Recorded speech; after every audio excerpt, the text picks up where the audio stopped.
Parak Aleph, Mishnah Vov.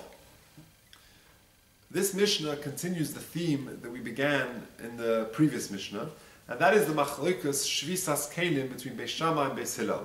Beis Shammai say that we're concerned that just like there is a shvisas behemtecha on Shabbos, that you've got to let your animals rest on Shabbos, so too with your kelim as well. Beis Hillel argue and say there's no shvisas kelim on Shabbos. So this Mishnah is going to discuss two scenarios, two applications of this machlokas. It says the Mishnah, Beis Shammai omrim ein noisnin unin shal pishton l'soichat hanur. You're not allowed to place unin shal pishton, bundles of flax, l'soichat hanur, into an oven, ela kadei sheyavhilu miboidyoim, unless there was sufficient time for them to become whitened before Shabbos. The problem here is that of libun, that you're heating up the flax in order that they become whitened, and that transgresses the issa deraisa of melabe. So Beis Shammai say that you cannot use your kelim to do this melacha, and therefore you can only put them in the oven if there is sufficient time for the melacha to have been done before Shabbos. Similarly, you're not allowed to place your wool into a vat to dye it, unless there is sufficient time for the material, for the wool to have absorbed the color and to have become dyed. Beis Hillel allow both of those situations, so long as you begin before Shabbos. Of course, they don't allow you to do the malacha on Shabbos, but Beis Hillel allow you to begin the activity before Shabbos, and then to let it continue into Shabbos, because there's no issa of shvisas kelim according to Beis Hillel. Now, just one problem here. Why is it that Beis Hillel allow you to set this in motion before Shabbos and let it continue the whole of Shabbos? We're going to learn in Yis Hashem in the third parak the concept of shehiyah. When it comes to bishul, there is bishul deraisa and bishul drabanan. One of the isurei bishul drabanan is shehiyah. You're not allowed. The rabbis forbade to allow you to leave your pot on an open flame on Shabbos. They were worried you might come to stoke the coals on Shabbos. So how come over here Beis Hillel say so long as you set it in motion before Shabbos that it's okay? Aren't they choshesh that you might come and remove the flax and stoke the coals and speed up the process?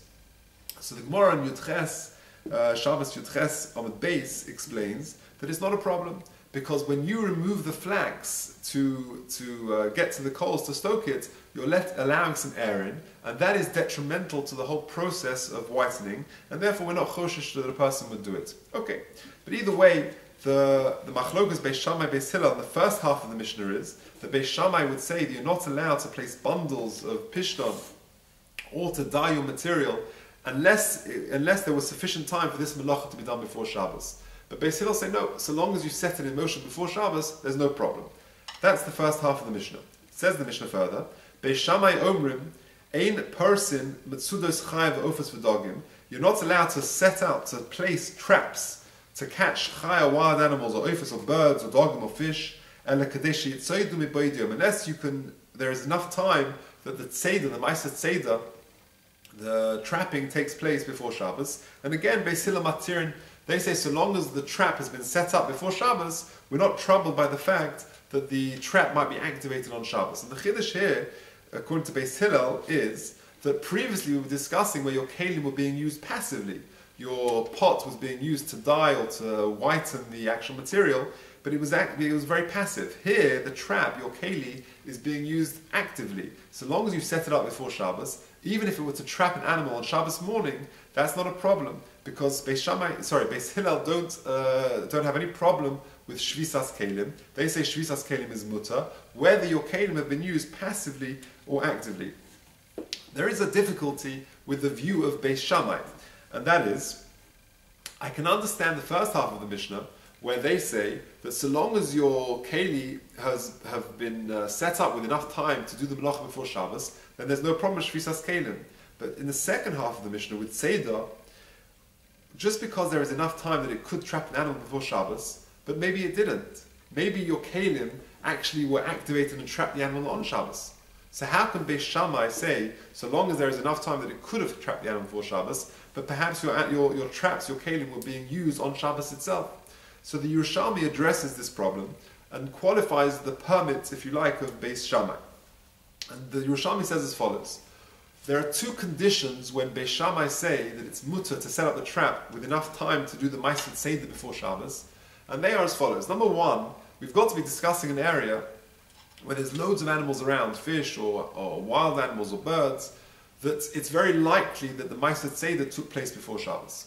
And second of all, we're talking about a trap which is not so big, but it can only sort of hold one or two animals. And therefore, with those two conditions, it's very likely that the Ma'aseh Seder took place before Shabbos, and only in those, with those conditions, in that scenario, the Beis Shammai allow you to set up your keli before Shabbos and let the melacha, leave enough time for the melacha to be done before Shabbos. But either way, Beis Hillel argue, and they're not worried about shvisas kelim, and they would allow you to activate your kelim before Shabbos to do the melacha as Shabbos continues, many hours into Shabbos, whether it's done in a passive way, for example, the dyeing or the whitening of your material, or actively setting up the trap before Shabbos, that it may be that your kelim are going to be activated on Shabbos itself. Beis Hillel are not worried about shvisas kelim, whether the kelim are being used passively or even actively. That is the end of Mishnah Vov.